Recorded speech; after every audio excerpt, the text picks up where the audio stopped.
Hi ಎಲ್ರಿಗೂ ನಮಸ್ಕಾರ. Share marketing Kannada ಚಾನೆಲ್ಗೆ ನಿಮಗೆ ಸ್ವಾಗತ. ಈ ವಾರ ಮಾರ್ಕೆಟ್ನಲ್ಲಿ ಒಳ್ಳೆ ಒಂದು ಪಾಸಿಟಿವ್ ಸೆಂಟಿಮೆಂಟ್ ನೋಡೋದಕ್ಕೆ ಸಿಕ್ಕಿದೆ.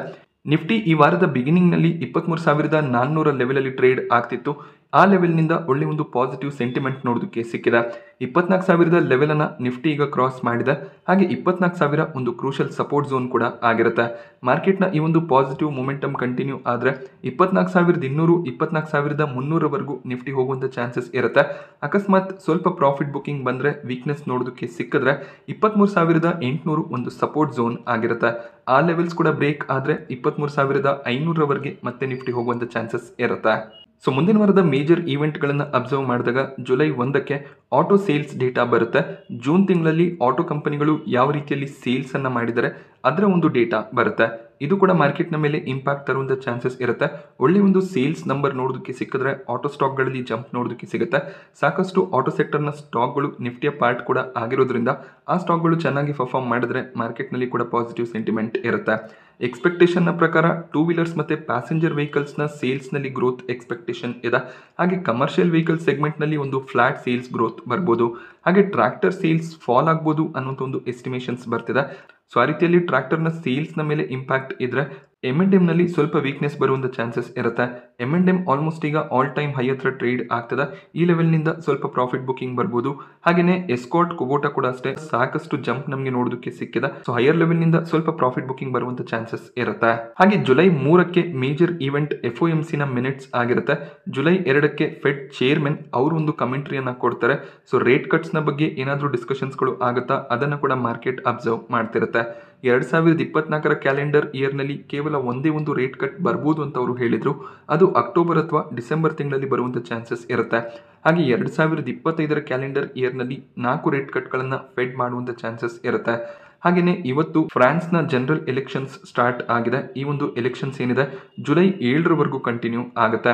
ಸೊ ಎಲೆಕ್ಷನ್ಸ್ ಕೂಡ ಮಾರ್ಕೆಟ್ನ ಮೇಲೆ ಇಂಪ್ಯಾಕ್ಟ್ ತರುವಂಥ ಚಾನ್ಸಸ್ ಇರುತ್ತೆ. ಗುರುವಾರ ಜುಲೈ 4ಕ್ಕೆ UK ಎಲೆಕ್ಷನ್ಸ್ ಕೂಡ ಇದೆ. ಒಂದೇ ದಿನದಲ್ಲಿ ಈ ಒಂದು ಎಲೆಕ್ಷನ್ ಕಂಪ್ಲೀಟ್ ಆಗುತ್ತೆ. ಜುಲೈ 5ಕ್ಕೆ ಈ ಒಂದು ಎಲೆಕ್ಷನ್ನ ರಿಸಲ್ಟ್ ಕೂಡ ಬರುತ್ತೆ. UK ಮಾರ್ಕೆಟ್ಸ್ ಅಷ್ಟೇ ಅಲ್ಲದೆ ಗ್ಲೋಬಲಿ ಕೂಡ ಈ ಒಂದು ಎಲೆಕ್ಷನ್ನ ಇಂಪ್ಯಾಕ್ಟ್ ನೋಡೋದಕ್ಕೆ ಸಿಗ್ಬೋದು. ಈಗ UKನಲ್ಲಿ ಕನ್ಸರ್ವೇಟಿವ್ ಪಾರ್ಟಿ ರಿಷಿ ಸುನಕ್ ಅವರ ಪಾರ್ಟಿ ಅಧಿಕಾರದಲ್ಲಿ ಇದೆ. ಹಾಗೆ 14 ವರ್ಷ ಇದೇ ಪಾರ್ಟಿ UKಯಲ್ಲಿ ರೂಲನ್ನು ಮಾಡ್ತಿದೆ. ಬಟ್ ಈ ಬಾರಿ ಕೇರ್ ಸ್ಟಾರ್ಮರ್ ಅವರ ಲೇಬರ್ ಪಾರ್ಟಿ ಗೆಲ್ಬೋದು ಅನ್ನುವಂಥ ಒಂದು ಔಟ್ಕಮ್ ನೋಡೋದಕ್ಕೆ ಸಿಗ್ತದೆ. ಸೊ ಎಲೆಕ್ಷನ್ನ ರಿಸಲ್ಟ್ನ ನಂತರ ನಮಗೆ ಇದರ ಬಗ್ಗೆ ಒಂದು ಕ್ಲಾರಿಟಿ ಸಿಗುತ್ತೆ.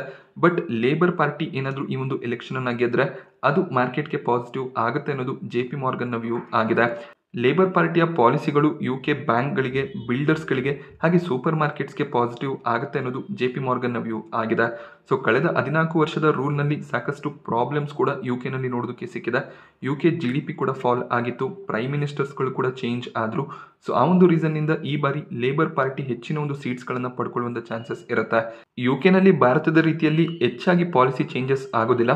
ಯಾವುದೇ ಒಂದು ಪಾರ್ಟಿ ಅಧಿಕಾರಕ್ಕೆ ಬಂದರೂ ಕೂಡ ಪಾಲಿಸೀಸ್ ಸಿಮಿಲರ್ ಆಗಿ ಇರ್ಬೋದು ಅನ್ನೋದು ಕೂಡ ಬ್ರೋಕರೇಜ್ಗಳ ವ್ಯೂ ಆಗಿರುತ್ತೆ. ಬಟ್ ಸ್ಟಿಲ್ ಲೇಬರ್ ಪಾರ್ಟಿ ಎಲೆಕ್ಷನನ್ನು ಗೆಲ್ಲೋದು UK ಮಾರ್ಕೆಟ್ಸ್ಗೆ ಪಾಸಿಟಿವ್ ಆಗುತ್ತೆ. ಹಾಗೆ ಅದರ ಒಂದು ಇಂಪ್ಯಾಕ್ಟ್ ಗ್ಲೋಬಲ್ ಮಾರ್ಕೆಟ್ಸ್ನ ಮೇಲೆ ಕೂಡ ಪಾಸಿಟಿವ್ ಆಗಿ ಇರುವಂಥ ಚಾನ್ಸಸ್ ಇದೆ. ಹಾಗೆ FIIs ಕೂಡ ಒಳ್ಳೆ ಒಂದು ಬೈಯಿಂಗ್ ಅನ್ನು ರೀಸೆಂಟ್ ಟೈಮ್ನಲ್ಲಿ ಮಾಡ್ತಿದ್ದಾರೆ. ಭಾರತದಲ್ಲಿ ಗೌರ್ಮೆಂಟ್ ಸ್ಟೆಬಿಲೈಸ್ ಆದಮೇಲೆ ಸೇಮ್ ಗೌರ್ಮೆಂಟ್ ಅಧಿಕಾರಕ್ಕೆ ಬಂದ ಮೇಲೆ FIIs ಬೈಯಿಂಗ್ ಅನ್ನು ಮಾಡ್ತಿದ್ದಾರೆ. ಈಗ ಓವರ್ ಆಲ್ ಜೂನ್ ತಿಂಗಳಲ್ಲಿ FIIs ನೆಟ್ ಬಯರ್ಸ್ ಆಗಿ ಕನ್ವರ್ಟ್ ಆಗಿದ್ದಾರೆ. ಏಪ್ರಿಲ್ ಮತ್ತು ಮೇ ತಿಂಗಳಲ್ಲಿ ಕಂಟಿನ್ಯೂಸ್ ನೆಟ್ ಸೆಲ್ಲಿಂಗ್ FIIs ಕಡೆಯಿಂದ ನೋಡೋದಕ್ಕೆ ಸಿಕ್ಕಿತ್ತು. ಬಟ್ ಈ ತಿಂಗಳಲ್ಲಿ 2,037 ಕೋಟಿಯ ನೆಟ್ ಬೈಯಿಂಗ್ ನೋಡೋದಕ್ಕೆ ಸಿಗ್ತದೆ. ಹಾಗೆ DIIs ಕಡೆಯಿಂದ ಕೂಡ ಒಳ್ಳೆ ಒಂದು ಬೈಯಿಂಗ್ ನೋಡೋದಕ್ಕೆ ಸಿಕ್ಕಿದೆ.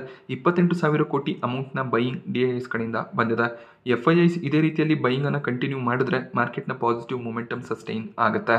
ಹಾಗೆ ಮುಂದಿನ ವಾರ ಫೋಕಸ್ನಲ್ಲಿರುವಂಥ ಕೆಲವೊಂದಿಷ್ಟು ಸ್ಟಾಕ್ಗಳನ್ನು ಅಬ್ಸರ್ವ್ ಮಾಡಿದಾಗ CDSL ಫೋಕಸ್ನಲ್ಲಿ ಇರುತ್ತೆ.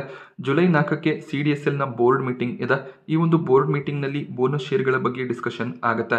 ಬೋನಸ್ ಶೇರ್ಗಳಿಗೆ ಬೋರ್ಡ್ ಅಪ್ರೂವಲ್ ಕೊಡುವಂಥ ಚಾನ್ಸಸ್ಗಳು ಕೂಡ ಇರುತ್ತೆ. ಈ ನ್ಯೂಸ್ನಿಂದ ಸ್ಟಾಕ್ ಆಲ್ರೆಡಿ 20% ಶುಕ್ರವಾರನೇ ಜಂಪ್ ಆಗಿದೆ. ಹಾಗೆಯೇ ಬೋರ್ಡ್ ಮೀಟಿಂಗ್ನ ಅನೌನ್ಸ್ಮೆಂಟ್ ಬಂದ ಮೇಲೆ ಸ್ವಲ್ಪ ಪ್ರಾಫಿಟ್ ಬುಕಿಂಗ್ ಕೂಡ ಬರುವಂಥ ಚಾನ್ಸಸ್ ಇರುತ್ತೆ. ಬಟ್ ಸೋಮವಾರದ ದಿನ ಮೇ ಬಿ ಈ ಒಂದು ನ್ಯೂಸ್ನಿಂದ ಇನ್ನಷ್ಟು ಸ್ಟಾಕ್ ಪಾಸಿಟಿವ್ ಆಗಿ ಟ್ರೇಡ್ ಆಗ್ಬೋದು. ಬಟ್ ಬೋನಸ್ ನ್ಯೂಸ್ನ ಔಟ್ಕಮ್ ಬಂದ ಮೇಲೆ ಸ್ವಲ್ಪ ಪ್ರಾಫಿಟ್ ಬುಕಿಂಗ್ನ ಎಕ್ಸ್ಪೆಕ್ಟೇಷನ್ಸ್ ಇದ್ದೇ ಇರುತ್ತೆ. ಹಾಗೆ Krishna institute of medical science KIMS stock ನಲ್ಲಿ ಕೂಡ ಶುಕ್ರವಾರದ ದಿನ 1% ನ ಕರೆಕ್ಷನ್ ನೋಡೋದಕ್ಕೆ ಸಿಕ್ಕಿತ್ತು. ಬಟ್ ಕಂಪನಿಯ ಬೋರ್ಡ್ ಸ್ಟಾಕ್ ಸ್ಪ್ಲಿಟ್ ಗೆ ಅಪ್ರೂವಲ್ ಅನ್ನ ಕೊಟ್ಟಿದ್ದಾರೆ. 1:5 ರೇಷಿಯೋನಲ್ಲಿ ಸ್ಟಾಕ್ ಸ್ಪ್ಲಿಟ್ ಪ್ರಪೋಸಲ್ ಬಂದಿದೆ. 1:5 ರೇಷಿಯೋ ಅಂದಾಗ ನಿಮ್ಮ ಹತ್ರ ಒಂದು ಕಂಪನಿಯ ಶೇರ್ ಇದ್ರೆ ಅದು 5 ಶೇರ್ಸ್ ಆಗುತ್ತೆ. ಹಾಗೆ ಕಿಮ್ಸ್ ನ ಪ್ರೈಸ್ ಏನಿದೆ ಡಿವೈಡ್ ಬೈ 5 ಆಗುತ್ತೆ. 2000 ಅರೌಂಡ್ ಅಲ್ಲಿ ಸ್ಟಾಕ್ ಈಗ ಟ್ರೇಡ್ ಆಗ್ತದೆ. ರೆಕಾರ್ಡ್ ಡೇಟ್ ನ ದಿನದಂದು ಕೂಡ ಸೇಮ್ ಪ್ರೈಸ್ ನಲ್ಲಿ ಟ್ರೇಡ್ ಆಗ್ತಿದ್ರೆ 400 ರೂಪಾಯಿಗೆ ಪ್ರೈಸ್ ಅಡ್ಜಸ್ಟ್ ಆಗುತ್ತೆ. ಸೊ ಒಂದಿದ್ದಂತ ಸ್ಟಾಕ್ 5 ಆದಾಗ ಪ್ರೈಸ್ ನಲ್ಲಿ ಕೂಡ ಅಡ್ಜಸ್ಟ್ಮೆಂಟ್ ನೋಡೋದಕ್ಕೆ ಸಿಗುತ್ತೆ. ಬೋನಸ್ಗಳು ಸ್ಪ್ಲಿಟ್ಗಳು ಅನೌನ್ಸ್ ಆದಾಗ ಆ ನ್ಯೂಸ್ ನಿಂದ ಸ್ಟಾಕ್ ಪ್ರೈಸ್ ನಲ್ಲಿ ಜಂಪ್ ಅಂದ್ರೆ ಮಾತ್ರ ಅದು ಇನ್ವೆಸ್ಟರ್ಸ್ ಗಳಿಗೆ ಪ್ರಾಫಿಟಬಲ್ ಆಗಿರುತ್ತೆ. ಬಟ್ ಈ ರೀತಿಯ ಈವೆಂಟ್ ಗಳಿಂದ ಪ್ರೈಸ್ ಮೊಮೆಂಟಮ್ ಆಗ್ಲಿಲ್ಲ ಅಂದ್ರೆ ಹೆಚ್ಚಿನ ಒಂದು ಡಿಫರೆನ್ಸ್ ನಿಮ್ಮ ಪೋರ್ಟ್ಫೋಲಿಯೋನಲ್ಲಿ ಆಗೋದಿಲ್ಲ. ಶುಕ್ರವಾರದ ದಿನದ ಕೊನೆ 5 ನಿಮಿಷದಲ್ಲಿ BEL ಸ್ಟಾಕ್ ಪ್ರೈಸ್ ನಲ್ಲಿ ಒಳ್ಳೆ ಒಂದು ಜಂಪ್ ನೋಡೋದಕ್ಕೆ ಸಿಕ್ಕಿತ್ತು. ಇದಕ್ಕೆ ರೀಸನ್ ಇವರಿಗೆ ಸಿಕ್ಕಿರುವಂತಹ ಒಂದು ಆರ್ಡರ್ ಆಗಿರುತ್ತೆ. 3172 ಕೋಟಿ ಆರ್ಡರ್ ನ ಇಂಡಿಯನ್ ಆರ್ಮಿ ಕಂಟ್ರೋಲ್ ಸಿಸ್ಟಮ್ ನ ಕಡೆಯಿಂದ BEL ಪಡ್ಕೊಂಡಿದ್ದಾರೆ. ಆರ್ಮರ್ಡ್ ವೆಹಿಕಲ್ ನಿಗಮ್ ಅನ್ನುವಂತ ಕಂಪನಿ ಕಡೆಯಿಂದ ಈ ಒಂದು ಆರ್ಡರ್ BEL ಗೆ ಸಿಕ್ಕಿದೆ. ಅಡ್ವಾನ್ಸ್ಡ್ ಇಂಡಿಜಿನಿಯಸ್ ಡಿಸೈನ್ಡ್ ಸೈಟಿಂಗ್ ಮತ್ತೆ ಫೈರ್ ಕಂಟ್ರೋಲ್ ಸಿಸ್ಟಮ್ ಅನ್ನ ಡೆವಲಪ್ ಮಾಡೋದಕ್ಕೆ ಹಾಗೆ ಇಂಡಿಯನ್ ಆರ್ಮಿ ಟ್ಯಾಂಕ್ಸ್ ಏನಿದೆ ಅದನ್ನ ಅಪ್ಗ್ರೇಡ್ ಮಾಡೋದಕ್ಕೆ BEL ಗೆ ಈ ಒಂದು ಕಾಂಟ್ರಾಕ್ಟ್ ಸಿಗ್ತದೆ.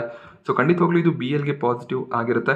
ಹಾಗೆ ಈ ಒಂದು ಫಿನಾನ್ಷಿಯಲ್ ಇಯರ್ ನಲ್ಲಿ ಅಂದ್ರೆ ಏಪ್ರಿಲ್ ತಿಂಗಳಿಂದ ಜೂನ್ ತಿಂಗಳವರೆಗೂ 5,000 ಕೋಟಿಗೂ ಹೆಚ್ಚಿನ ಆರ್ಡರ್ಸ್ ಅನ್ನ BEL ಪಡ್ಕೊಂಡಿದ್ದಾರೆ. ಝೊಮ್ಯಾಟೊಗೆ GST ಡಿಪಾರ್ಟ್ಮೆಂಟ್ ನ ಕಡೆಯಿಂದ ನೋಟಿಸ್ ಬಂದಿದೆ. 9,50,00,000 GST demand Karnataka commercial tax department ನ ಕಡೆಯಿಂದ ಬಂದಿದೆ. ಹಾಗೆ ಇದನ್ನ ಚಾಲೆಂಜ್ ಮಾಡ್ತೀವಿ ಅಂತ ಕೂಡ ಝೊಮ್ಯಾಟೊ ಹೇಳಿದರೆ. ಇದು 2019-2020 ಫೈನಾನ್ಷಿಯಲ್ ಇಯರ್ ನ ಟ್ಯಾಕ್ಸ್ ಡಿಮ್ಯಾಂಡ್ ಆಗಿರುತ್ತೆ.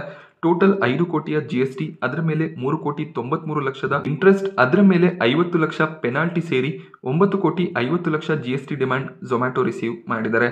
ಸೊ ಈ ಒಂದು ಟ್ಯಾಕ್ಸ್ ಅನ್ನ ಝೊಮ್ಯಾಟೊ ಪೇ ಮಾಡ್ತೀವಿ ಅಂತ ಹೇಳಿಲ್ಲ. ಸೊ ಇದರ ಅಗೇನ್ಸ್ಟ್ ಆಗಿ ಅಪೀಲ್ ಅನ್ನ ಮಾಡ್ತೀವಿ ಅಂತ ಹೇಳಿದ್ದಾರೆ. ಸೊ ಫೈನಲಿ ಝೊಮ್ಯಾಟೊ ಏನಾದರೂ ಟ್ಯಾಕ್ಸ್ ಅನ್ನ ಪೇ ಮಾಡಬೇಕಾಗಿ ಬಂದ್ರೆ ಅದು ಸ್ವಲ್ಪ ಅವರ ಮಾರ್ಜಿನ್ ನ ಮೇಲೆ ಇಂಪ್ಯಾಕ್ಟ್ ಅನ್ನ ತರುತ್ತೆ. ಯಾಕೆಂದ್ರೆ ಈಗ ರೀಸೆಂಟ್ ಆಗಿ ಝೊಮ್ಯಾಟೊ ಪ್ರಾಫಿಟ್ಸ್ ಅನ್ನ ಡಿಕ್ಲೇರ್ ಮಾಡ್ತಿದ್ದಾರೆ. ಈ ರೀತಿಯಲ್ಲಿ ಅಡಿಷನಲ್ ಎಕ್ಸ್ಪೆನ್ಸಸ್ ಆದಾಗ ಅದು ಅವರ ಪ್ರಾಫಿಟ್ ನ ಮೇಲೆ ಇಂಪ್ಯಾಕ್ಟ್ ತರುವಂತ ಚಾನ್ಸಸ್ ಹೆಚ್ಚಾಗಿರುತ್ತೆ. ಹಾಗೆ ಝೊಮ್ಯಾಟೊ ಈಗ 200 ಅರೌಂಡ್ ಅಲ್ಲಿ ಟ್ರೇಡ್ ಆಗ್ತದೆ. ಬ್ರೋಕರೇಜ್ ಗಳ ಟಾರ್ಗೆಟ್ 230ರಿಂದ 250 ಅರೌಂಡ್ ಅಲ್ಲಿ ಇರುತ್ತೆ. ಅಲೈಡ್ ಬ್ಲೆಂಡರ್ಸ್ ಅಂಡ್ ಡಿಸ್ಟಿಲರ್ಸ್ ನ IPO ಅಲಾಟ್ಮೆಂಟ್ ಸ್ಟೇಟಸ್ ಆಲ್ರೆಡಿ ಬಂದಿದೆ. ಪ್ರೀಮಿಯಂ ಸ್ವಲ್ಪ ಫಾಲ್ ಆಗಿದೆ. 40 ರೂಪಾಯಿ ಅರೌಂಡ್ ಅಲ್ಲಿ ಪ್ರೀಮಿಯಂ ಇದೆ. 15% ನಷ್ಟು ಲಿಸ್ಟಿಂಗ್ ಎಕ್ಸ್ಪೆಕ್ಟೇಷನ್ ಇರುತ್ತೆ. ಸೊ ಈ ಒಂದು IPO ನಲ್ಲಿ ಅಲಾಟ್ಮೆಂಟ್ ಸಿಕ್ಕಿದ್ರೆ ಅಲಾಟ್ಮೆಂಟ್ ನ ದಿನದಂದೇ ಪ್ರಾಫಿಟ್ ಬುಕಿಂಗ್ ಅನ್ನ ಮಾಡ್ಕೋಬಹುದಾಗುತ್ತೆ. ವ್ಯಾಲ್ಯೂಷನ್ ಎಕ್ಸ್ಪೆನ್ಸಿವ್ ಆಗಿದೆ.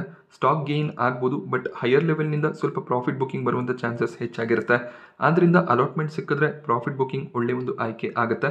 ಅದು ನನ್ನ ವ್ಯೂ ಆಗಿರುತ್ತೆ. ಮೇ ಬಿ ನೀವು ಲಾಂಗ್ ಟರ್ಮ್ ಕಂಟಿನ್ಯೂ ಮಾಡ್ತೀರಾ ಅಂದ್ರೆ ಖಂಡಿತವಾಗ್ಲೂ ಹೋಲ್ಡ್ ಮಾಡ್ಕೋಬಹುದಾಗುತ್ತೆ. ಬಟ್ ಸ್ಟಿಲ್ ವ್ಯಾಲ್ಯೂಷನ್ ಕನ್ಸರ್ನ್ ಇದೆ. ವಿರಾಜ್ ಐರನ್ ಅಂಡ್ ಸ್ಟೀಲ್ ನಲ್ಲಿ ಗ್ರೇ ಮಾರ್ಕೆಟ್ ಪ್ರೀಮಿಯಂ ಫಾಲ್ ಆಗಿದೆ. IPO ಸಬ್ಸ್ಕ್ರಿಪ್ಷನ್ ನ ಕೊನೆ ದಿನ 90 ರೂಪಾಯಿವರೆಗೂ ಪ್ರೀಮಿಯಂ ನೋಡೋದಕ್ಕೆ ಸಿಕ್ತಿತ್ತು. ಬಟ್ ಈಗ ಪ್ರೀಮಿಯಂ 75ಕ್ಕೆ ಫಾಲ್ ಆಗಿದೆ. ಇದೇ ರೀತಿಯ ಟ್ರೆಂಡ್ ಸಾಕಷ್ಟು IPOಗಳಲ್ಲಿ ನೋಡೋದಕ್ಕೆ ಸಿಗ್ತದೆ.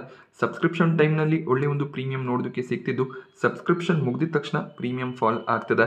ಬಟ್ 35ರಿಂದ 36% ಲಿಸ್ಟಿಂಗ್ ಎಕ್ಸ್ಪೆಕ್ಟೇಷನ್ ಇರುತ್ತೆ. ಸೊ ಈ ಒಂದು IPO ಅಲಾಟ್ಮೆಂಟ್ ಸೋಮವಾರ ಸಂಜೆ ಅಥವಾ ಮಂಗಳವಾರ ಬೆಳಿಗ್ಗೆ ಬರುವಂತ ಚಾನ್ಸಸ್ ಇದೆ. ಹಾಗೆ ಆಮ್ಕ್ಯೂರ್ ಫಾರ್ಮಾದ IPO ಜುಲೈ 3ಕ್ಕೆ ಸಬ್ಸ್ಕ್ರಿಪ್ಷನ್ಗೆ ಓಪನ್ ಆಗ್ತದೆ. ಈ IPO ಬಗ್ಗೆ ಆಲ್ರೆಡಿ ಡೀಟೇಲ್ ವಿಡಿಯೋನ ಮಾಡಿದ್ದೀನಿ. ವಿಡಿಯೋ ನೋಡಿಲ್ಲ ಅಂದ್ರೆ ಲಿಂಕ್ ನಿಮಗೆ ಡಿಸ್ಕ್ರಿಪ್ಷನ್ ಬಾಕ್ಸ್ ಅಲ್ಲಿ ಅವೈಲೇಬಲ್ ಇರುತ್ತೆ. ಆಮ್ಕ್ಯೂರ್ ಫಾರ್ಮಾದ IPO ಕೂಡ ಮೋಸ್ಟ್ ಎಕ್ಸ್ಪೆಕ್ಟೆಡ್ IPO ಆಗಿತ್ತು.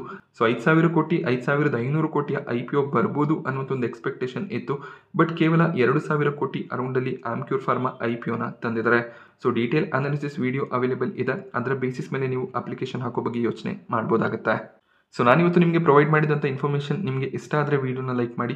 ಹಾಗೆ ಇನ್ನೂ ಚಾನಲ್ಗೆ ಸಬ್ಸ್ಕ್ರೈಬ್ ಮಾಡ್ಕೊಂಡಿಲ್ಲ ಅಂದರೆ ಚಾನಲ್ಗೆ ಸಬ್ಸ್ಕ್ರೈಬ್ ಮಾಡ್ಕೊಳ್ಳಿ. ಇದೇ ರೀತಿಯ ಇನ್ಫಾರ್ಮೇಷನ್ ನಾನು ನಿಮಗೆ ಪ್ರೊವೈಡ್ ಮಾಡ್ತಿರ್ತೀನಿ. Thank you friends.